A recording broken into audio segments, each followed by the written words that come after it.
YTN 라디오가 보내드리는 신율의 뉴스 정면 승부 4부 시작합니다. 자, 정치 현안이 쏟아지는 곳에서 정치 얘기 천막치고 나눠보는 천막회인데요. 자, 오늘도 두 분 나와 계십니다.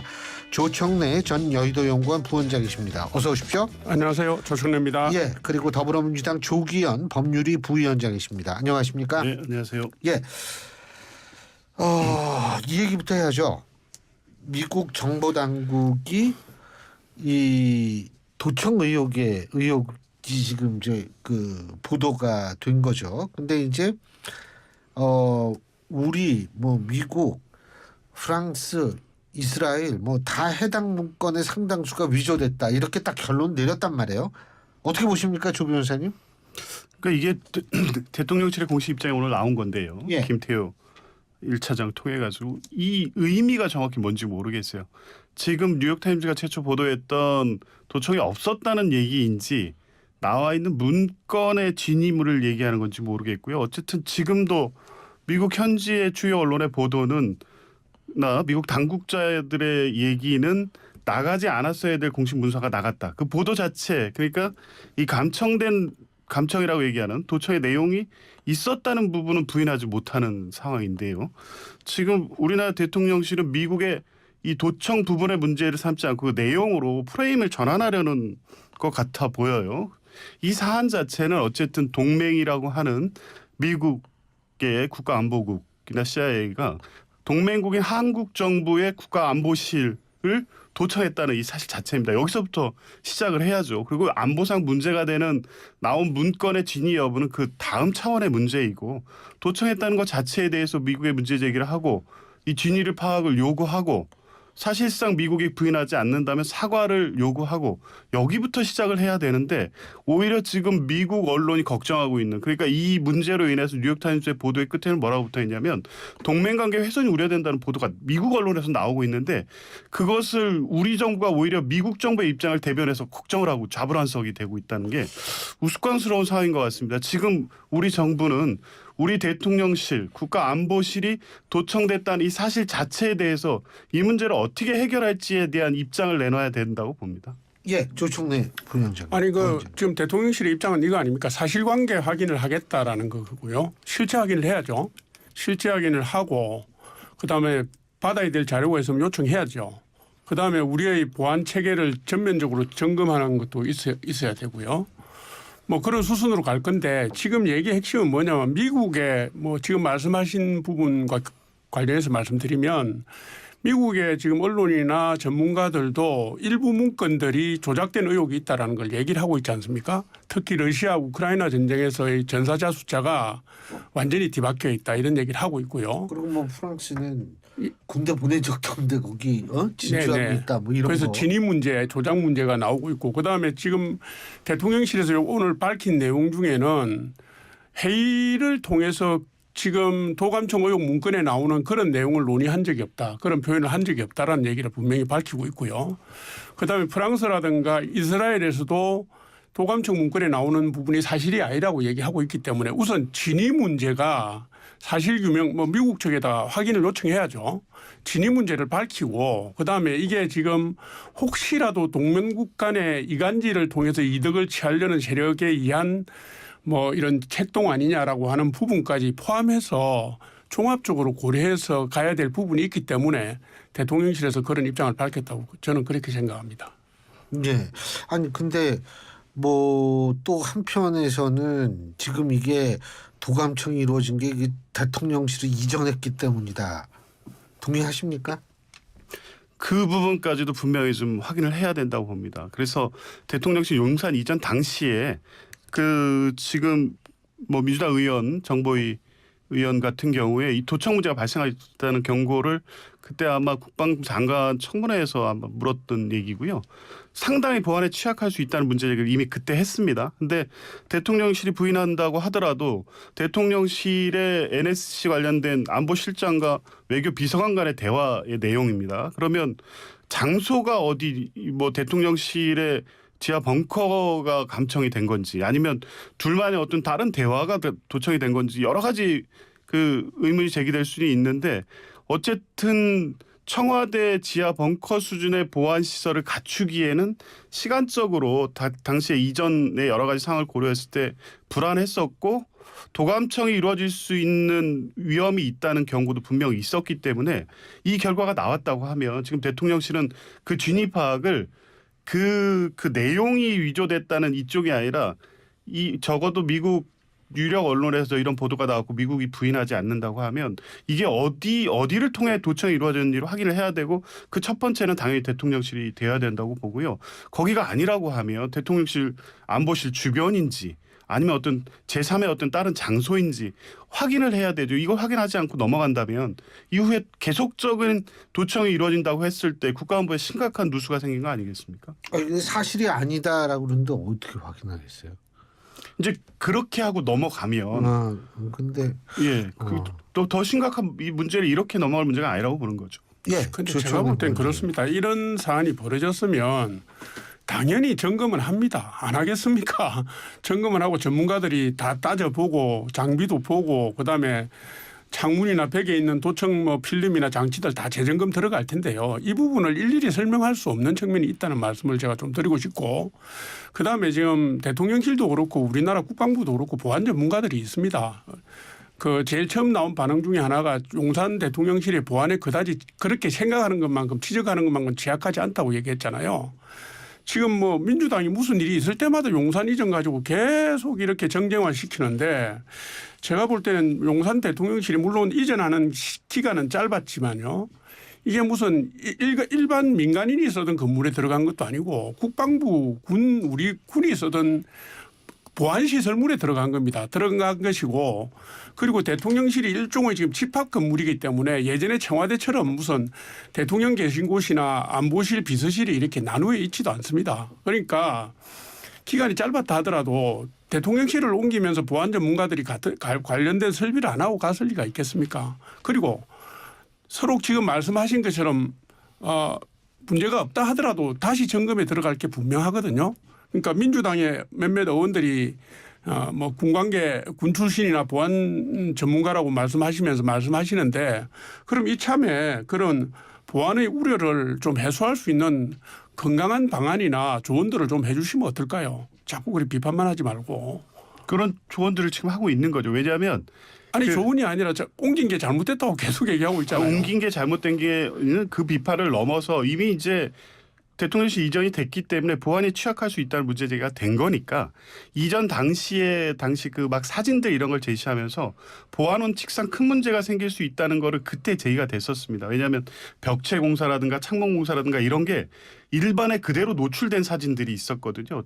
최근에 아마 미국의 도감청 기술로는 그런 방식으로 공사를 했다고 하면 누구라도 도감청 장비를 심을 수 있는 취약한 상황의 공사가 이루어졌다는 문제 제기가 이전 당시에 있었거든요. 그러니까 그런 문제가 제기가 됐었고 지금 도청 사실이 있었다는 보도가 나왔으니 그 철저하게 검증을 한 다음에 그 결과를 밝히시면 되는 거죠. 그 요구를 하고 있는 거지. 이게 맹목적인 정치적 비판만은 아니지 않습니까? 이게 국가안보상에 심각한 위기가 제기가 됐으니까 그 원인을 찾으라는 요구를 정부에 당연히 할 수 있는 거죠. 민주당은 뭐 김병주 의원도 그렇고 하시는 말씀 내용을 저도 예전에도 봤고 이번에도 자세히 봤는데요. 제가 볼 때 대한민국 보안 전문가라면 다 그 정도 수준의 전문성은 가지고 있다고 저는 봅니다. 그래서 너무 지나친 우려가 아닌가. 알겠습니다. 근데 이게 뭐 한미 정상회담 이제 거기 가서도 얘기해야 되나요? 어떻게 보세요? 저는 뭐 한미 정상회담은 한미 정상회담대로 가고요. 정부 당국과 외교안보 라인을 통해서 도감청 문제에 대한 사실관계 확인이라든가 뭐 자료 요청이라든가 보안책 마련이라든가 이런 부분은 따로 가면 된다고 봅니다. 그래서 뭐 한미 동맹의 역사와 깊이로 볼 때 지금 이 건이 한미 정상회담에 미칠 영향은 극히 미미하다 저는 그렇게 보고 있습니다. 예, 저도 같은 입장인데요. 정상회담은 정상회담이고요. 이 문제는 이 문제대로 분명히 짚고 넘어가야 돼요. 미국 정부의 명확한 입장을 전달해야 한다고 봅니다. 2013년에 에드워드 스노든 이 최초 유럽 주요국 정상 이 도청 의혹 제기됐을 때요. 메르켈 총리, 뭐 프랑스 대통령 직접 오바마한테 항의해서 사과받고요.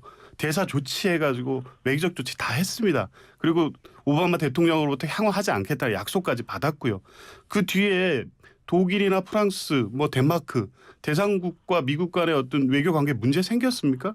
오히려 이런 문제가 발생하지 않겠다는 약속을 받고 이제 그거에 근거해서 신뢰관계를 기초로 해서 동맹 관계가 계속 되는 겁니다. 미국이 성의 있는 조치를 취하도록 요구를 해야죠. 근데 이 프랑스는 이번에 그냥 뭐 그런 조치 안 하는 모양이죠. 이거 거짓말이다, 이거 가짜다. 야, 우리 군대가 언제 우크라이나 갔냐? 이걸로 끝나는 모양이죠, 그러면? 그러니까 외교적으로 굉장히 좀 중요한 문제가 있지 않습니까? 그러니까 외교적 대응 문제와 도청 문제는 좀 달리 검토를 해야죠. 프랑스가 이걸 인정할 수는 없기 때문에 예. 여러 가지 외교적 고려가 있는 부분까지도 같이 봐야 된다고 지금 봅니다. 말씀하신 것처럼 예. 사례가 있기 때문에 2013년 에드워드 스노든 사례도 있었고 2021년에 덴마크 언론이 또 보도한 거 덴마크 있죠. 군사정보국이 했던 예. 사례도 있었기 때문에 제가 볼 때는 뭐 각국이 그 사례하고 이번 사례를 비교 분석하는 것 같아요. 우선 예. 이게 이제 자료의 신빙성 문제나 실제로 도감청이 이루어졌을 정황상의 문제나 이런 걸 검토한 다음에 아마 사실 그게 그래서 제일 첫 단계로 사실관계 규명이라는 게 나오는 것 같아요. 그게 되고 나면 제가 볼 때 순차적으로 지금 말씀하신 내용까지 포함해서 요구할 수 있다고. 근데 좀 궁금한 게 이 뭐 도감청을 했다고 가정을 하면 그러면은 왜 그렇게 얼토당토하는 얘기만, 그러니까 뭐 예를 들면 프랑스 군대가 뭐 우크라이나에 갔다든지 모사드가 이스라엘 정권에 대항해서 뭘 어떻게 한다든지 왜 이렇게 했을까?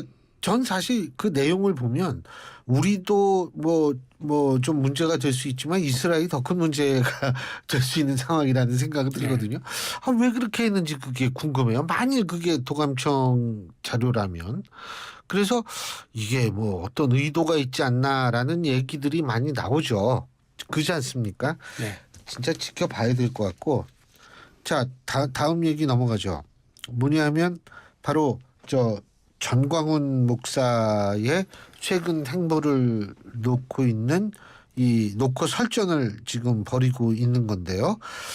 일단 뭐 홍준표 시장은 굉장히 강경하게 나가고 그러면서 김기현 대표한테 왜 눈치만 보느냐 이런 얘기하는데 조청래 부원장님 어떻게 보십니까? 대략 난감하죠. 보기에도 평론하기에도 난감한데 근데 뭐 이렇게 말씀드려 보겠습니다. 종교와 정치는 뭐 영역이 엄연히 다르지 않습니까? 그러니까 이제 종교가 직접적으로 정치에 개입하고 정치 행위에 하는 것은 정치 행위를 하는 것은 저는 좀 부적절하다는 생각을 가지고 있고요. 우리뿐만 아니라 뭐 전 세계적으로 이 문명사라는 게 종교와 정치가 분리되는 큰 흐름을 가져왔는데 뭐 종교인들도 세속적인 정치에 개입하는 것을 좀 자제를 해왔고 그랬는데 지금 뭐 홍준표 시장이나 이분들이 여러 가지 감정적으로 뭐 좀 불편하고 마음이 상하고 그런 상황이 만들어진 것은 이해가 됩니다만은 제가 볼 때 그렇다고 해서 특정 종교인의 말을 사사건건 말꼬리를 잡아서 논쟁을 하는 게 이게 바람직하냐. 저는 이게 국민한테도 도움이 안 되고 국민의 힘에도 도움이 안 된다고 생각하거든요. 오히려 그런 과정이 특정 종교인의 존재감을 키워주는 부작용을 놓고 있는 것 같아서 제가 볼 때는 막 그냥 마음 상하더라도 참을 땐 참고 가는 게 좋겠다 이런 생각이 듭니다. 저는. 남의 당의 문제지만 우리 조기훈 변호사님. 지금 국민의힘의 그 위기 상황을 제대로 실감하는 분은 홍준표 시장인 것 같아요. 여러 가지 정치적 비판을 하지만 이 상황으로 가서 되겠느냐에 대한 공개적 목소리를 안 할 수가 없는 상황인 거죠. 안 그래도 지금 그 국민의힘 정당 지지율이 최근에 계속 민주당과 이제 격차가 벌어지고 있다는 보도가 계속 나오고 있고 더 심각한 거는 이제 중도층의 이탈이 두드러지게 나타나고 있는데 그 원인 중에 가장 중요한 게 이제 지금 뭐 검찰 정권의 독주라는 측면이 하나 있지만 또 지금 이 정광훈 목사 이후거든요. 근데 지도부에서 적절한 대처를 못하고 있는 게 좀 심각한 상황이고 홍준표 대표가 그냥 대구 시장에 그치는 분이 아니지 않습니까? 지난 대선에서 계속 대선 후보였고요. 이후 총선이나 대선에서도 어떤 역할 내지 이후의 전망까지 고민하시는 분의 입장이라고 하면 국민의힘이 이렇게 가가지고 되겠느냐에 대한 심각한 위기의식을 가질 수밖에 없다고. 근데 이 지도부 입장에서 선을 확실하게 그어야 됩니까? 아니면 그냥 뭐 무시하는 전략으로 가야 되나요? 어떻게 보세요? 조청래. 이게 이제 뭐 그 정치를 하다 보면 노이즈 마케팅을 하기도 하고 뭐 의도된 싸움을 하기도 하는 경우도 있습니다만은 이 경우는 그런 경우가 아니지 않습니까? 홍준표 시장님은 내가 볼 때는 전국적인 지명도를 가지고 있는 상징적인 지도자예요. 이런 분이 나서서 물론 당에 대한 구원도 하시고 정강훈 목사에 대해서 얼토당토 안 한 논리에 대해서는 지적도 하시고 하는 건데 이런 식으로 들이받는 충돌하는 방식이 문제 해결에 도움이 되냐면 제가 볼 때는 문제 해결에 도움이 되지 황교안 않습니다. 전 대표도 사실 네네. 근데 이제 이거죠. 전광훈 목사라는 분이 무슨 소리를 하든 무슨 행동을 하든 저는 잘 모르겠습니다. 근데 그분과 관련됐거나 혹은 부적절한 종교적 영역의 문제를 당으로 끌고 들어오는 당 구성원이 있으면 거기에 대해서는 뭐 엄정한 잣대로 원칙을 가지고 대처를 해야 된다고 봅니다만은 지금 정치권 밖에 있는 종교인하고 멱살 잡고 싸워갖고 얻을 게 뭐가 있겠습니까? 저는 이게 뭐 이 문제에 대해서 선을 그어야 되느냐 마느냐 하는 문제도 사실은 이게 정의가 맞지가 않다고 봐요. 예. 그 사실 민주당도 뭐 이 강성 지지층과 선을 긋네 마네 막 그런 얘기가 나오잖아요. 사실 어떻게 보세요, 조경 변호사님? 그 문제도 뭐 이제 당에서 실제 강성 지지층이라고 하면 예. 여러 번 얘기하지만 이제 실제 도움이 안 될 정도로 당내 갈등과 분열을 촉발하는 정도에 이른 분이 있고 예. 비판을 좀 강하게 하는 분이 있는데 이제 그건 구분해서 당에 대응하고 있고요. 지금 이 정광훈 목사 같은 경우는 좀 다르다고 보는 게 왜 김기현 대표라든가 김재현 최고의 그런 발언들이 왜 나오냐면 그분들로부터 덕을 받고 무시할 수 없는 존재라는 게 당내 어느 정도 그 분위기가 형성돼 있기 때문 아니겠어요? 예. 단순하게 이제 종교와 정치의 문제가 아니라 실제 정치의 세력화해서 힘을 미치는 존재, 무시할 수 없는 존재가 되어 있기 때문에 선을 긋지도 못하고 내치지도 못하고 이런 처지에 있는 게 아닌가. 실제 영향력이 있다고 보시는 거네요. 일단 그러면? 영향 동의하세요? 저는 동의하지 않습니다. 어. 우선 정강훈 목사 자체가 당원이 아닙니다. 우리 당원이 아니고 그다음에 정강훈 목사 추천으로 입당한 당원들은 거의 다 예. 추천인의 정광훈이라고 썼다고 합니다. 필요하면 전수조사해 볼 수 있겠죠. 뭐 저는 그렇게 크지가 과장되었다고 않다. 봅니다. 예. 크지가 않다. 아까 김용남 전 의원께서는 뭐 최고위원 선거에서도 한 2분 정도가 이 전당대회에서 찾아갔다 이런 말씀을 하셔가지고 제가 여쭤본 거였어요. 심리적인 영향은 있겠죠. 예를 들면 당내 다소 극우 중심으로 해서 예. 단톡방이 여러 개 운영이 되고 있고 유지되고 있으니까 있겠지만 예. 우리나라 정치 분포상 가장 오른쪽에 있는 분의 분포가 제가 볼 때는 1, 2% 넘어설까요? 저는 계량적으로 볼 때 큰 영향 없다고 봅니다. 알겠습니다. 그 뭐 이 부분에 대해서는 뭐 다음 주에는 얘기 안 할 거니까요. 다음 주에는 우리 조기현 변호사님 편안한 마음으로 또 이렇게 오셔가지고 또 딴 얘기 좀 부탁드리겠고요. 오늘 두 분 말씀 여기까지 듣겠습니다. 고맙습니다. 감사합니다.